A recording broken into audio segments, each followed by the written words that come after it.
testimony. I don't know how relaxing it will be. I think it will perhaps be a little challenging. I try to get this to work, which it does. The history of epilepsy is often seen as a progressive growth from ignorance to knowledge, insight, starting from sheer superstition, ending up with scientific enlightenment. But I doubt that this is really the correct view. I'm much more skeptical and believe that we can rather describe the history of epilepsy as a perpetual antagonism between rational and irrational, natural and superstitious explanations, between beliefs in supernatural powers and deductive scientific approaches. And this starts already in prehistorical time. These are images of prehistorical trephinations, Neolithical findings, the oldest of them 12,000 years old. Many of them exist in many parts of the world, and many of these trephinations have been survived, as we know from the bone apposition around the trepanation hole. Now, why is there reason to believe that this can be related to epilepsy? This is quite easy, because many of, not those shown here, but many of these artifacts are from skulls which have been fractured. So the skull fracture was the indication for the trepanation. And of course, the brain already at this time has reacted to severe skull fractures and brain injury in the same way as it does now. So a considerable number of these patients, prehistoric patients, will have had acute seizures. And when they survived in response to the trepanation, these acute seizures will have disappeared. So we don't, of course, know exactly if the prehistoric surgeons took the next step to think, well, if we can treat the traumatic seizures, we can perhaps also treat other seizures with trepanation. But we know a few things. We know, for example, that the Hippocratic writers knew that brain trauma can cause contralateral convulsions and that trepanation is the correct approach. This is the document what had been developed before. And so there is good reason to believe that it could have been used also for non-traumatic cases. There are, of course, no direct proofs for that, but in historical times, trepanation was used in several parts of the world as a treatment for migraine, for epilepsy, and other indications in several societies, and is known from Greece that Areteus the Cappadocian in the 2nd century, Anno Domini, recommended trepanation as epilepsy therapy, also for the non-traumatic cases. Now, but the written history of epilepsy perhaps starts with this text, which is a Babylonian cuneiform text of the 15th or 14th century before Christ, which describes seizures of many symptomatologies, very detailed.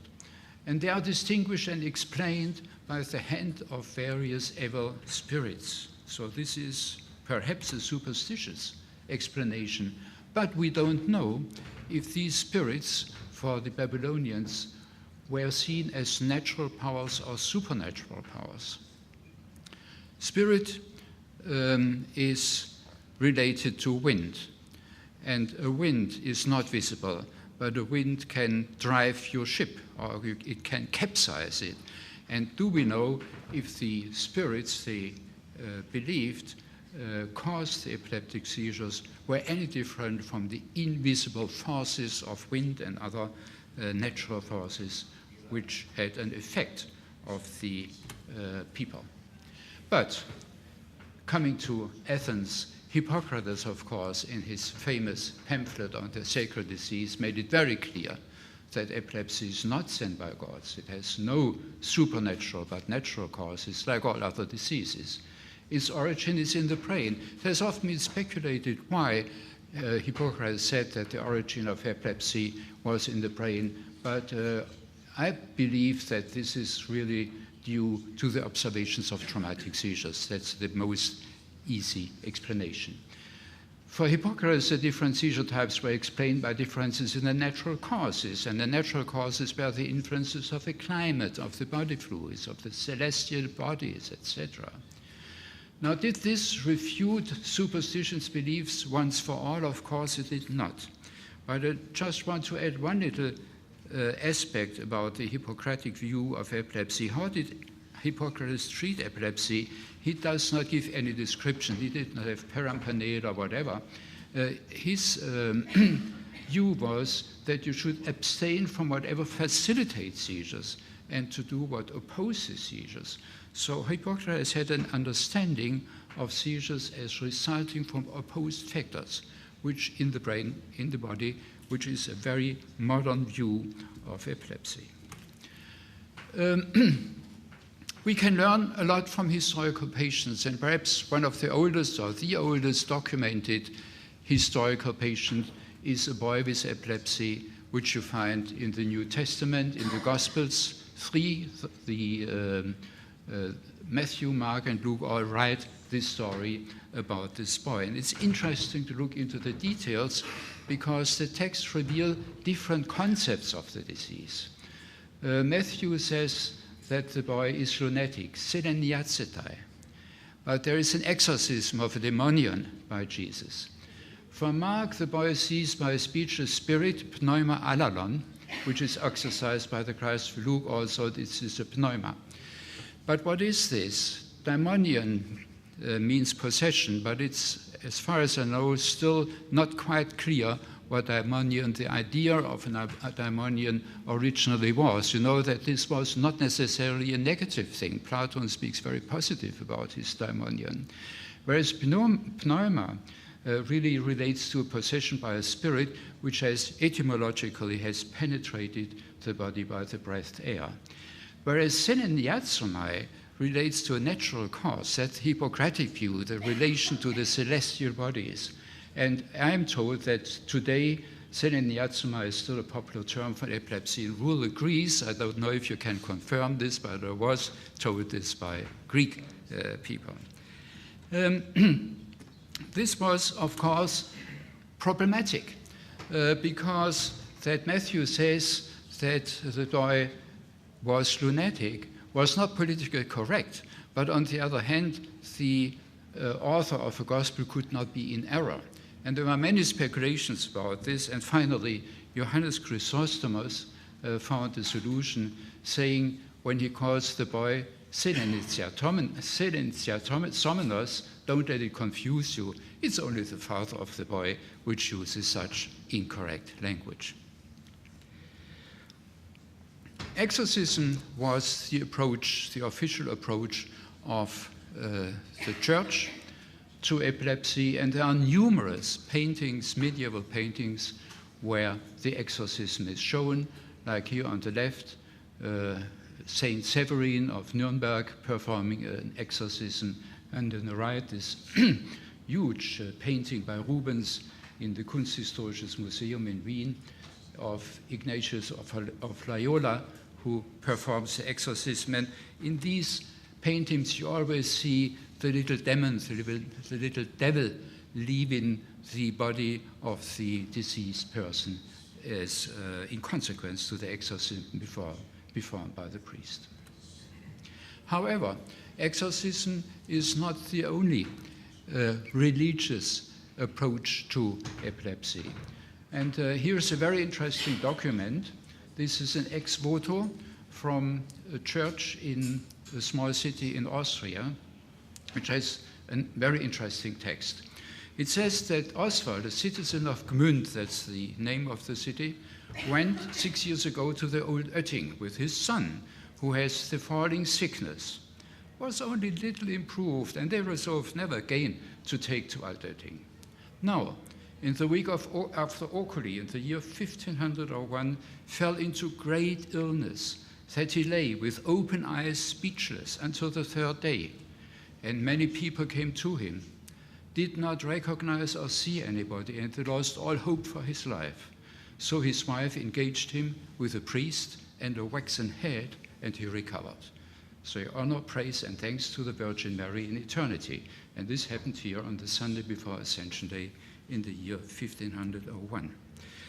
This is most interesting text for many reasons. For example, the patient doesn't have a name, only the family and the father have a name.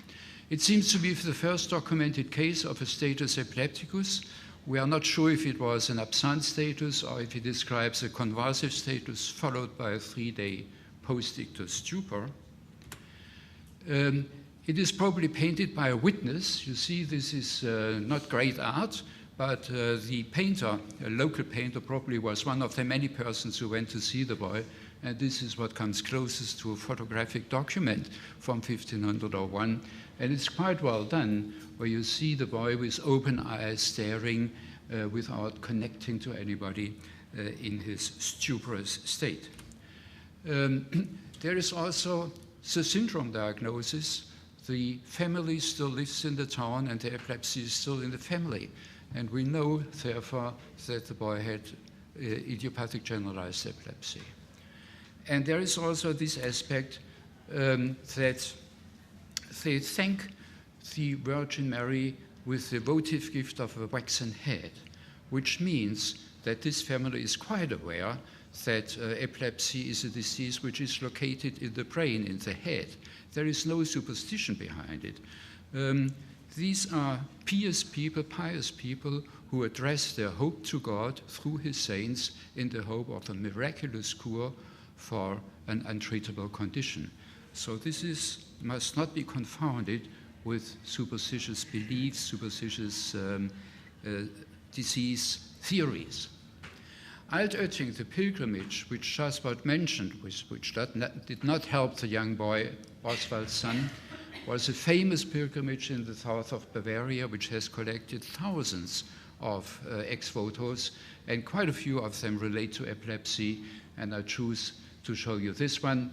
Also, these are always painted by local painters, and this is interesting because you can guess that the painter who has painted this has seen a child with a retroversive absence, and that he paints this here, and they went to the church, to the chapel, for the child to be cured. Pilgrimages are not only prehistoric or medieval. There is a relatively young pilgrimage in the Alps, Müstair Monastery. It's just at the border between Switzerland and Italy. There is a history of a nun, Katharina Willi, who on June 4, 1838, 23 years old, fell ill with epileptic seizure and rheumatic pains. The doctors found no help. In November, her death was expected from one hour to the next. But on November 16, she, together with other nuns, held a novene in the praise of the Holy Virgin. Next day, from a window in the sick chamber, she watched Mass being held before the altar with this image of the Ascension of the Virgin. She exclaimed, "O dear Mother of God," and recovered. Not a very sophisticated prayer, but a very effective prayer, as it seemed. She loved because she lived another 50 years in the monastery. And this created a local pilgrimage, people with epilepsy living around this monastery go and seek help before this image. This occurs at the same time when we had the great scientific developments, the great scientific progress in epilepsy. You have Tissot in the late 18th century, you have Jackson, you have Gauss, you have Berger. Along, in parallel to this, you have these other developments, pilgrimages, religious aspects. And here, another pilgrimage, when I was recently in the north of Brazil, in a place called São José de Ribamar, there is a pilgrim church, Saint José. There is the statue of the saint, there is his church. And I asked the sexton of the church what would be the correct votive gift if a patient addresses Saint-José for epilepsy. And it was like, yeah, it would be a waxen head. Or in the case of a child, it would be a waxen model of the whole child. So you have exactly the same ex voto still as you had more than 500 years ago in Austria. And these are sold in the church and in a little shop outside the church. This is the one side, which is perhaps the pious side and which is not in conflict with the scientific and rational explanations of epilepsy, but exorcism also has by no means disappeared. And there is a famous case which occurred in our time. We were all very upset in Germany in 1976 when this girl, Anneliese Michel, who had temporal lobe epilepsy and psychosis, who lived close to Würzburg, underwent an exorcism by two priests. The two are here, Ernst Alt and Arnold Renz. She stopped medical treatment and stopped to eat and died from exhaustion and starvation. This became a famous trial. Everybody in Germany was upset about it, of course. The priests believed they had not done any wrong. They believed in demons who possessed the girl and quoted the names of these demons: Osman, Tariq, Judas, Leimer, Pataid, and Hitler. And the amazing thing is, when you look into the internet and look for Anneliese Michel, you'll find that there is still an ongoing controversial discussion about the correct view of this case. And the elder of the two priests died, but the younger one still lives and still states she was possessed. And actually, the opinion that she was possessed seems to be prevail in the internet discussions. But recently I found something completely different related to this, an astrological website which also related to this particular case. And this rejects the idea of possession, but has its own explanation, which they believe is a scientific explanation, which is that the girl's assumed epilepsy is also confirmed by astrology. Epilepsy is related to the astral body being too big or incarnated in the body the wrong way, especially in the kidneys. And epilepsy very often occurs partly as a connection between Neptune and Venus, in this case as a conjunction, partly in connection with Uranus, convulsions. So this is, of course, I mean, we can laugh about this, but you must be aware that there are thousands of people around who believe this sort of nonsense. So this is also prevalent in our times.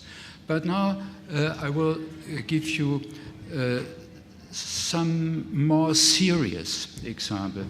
And this is from another historical patient, a British writer, Margaret Evans, who died, as you see, relatively early. She died from a brain tumor, and this brain tumor had caused epilepsy, and she had her first generalized tonic-clonic seizures on the 11th of May 1950, and she wrote a whole book about it, about her first seizure and the onset of epilepsy and everything leading up to it, that she discovered she had had isolated auras for a long while, which she describes.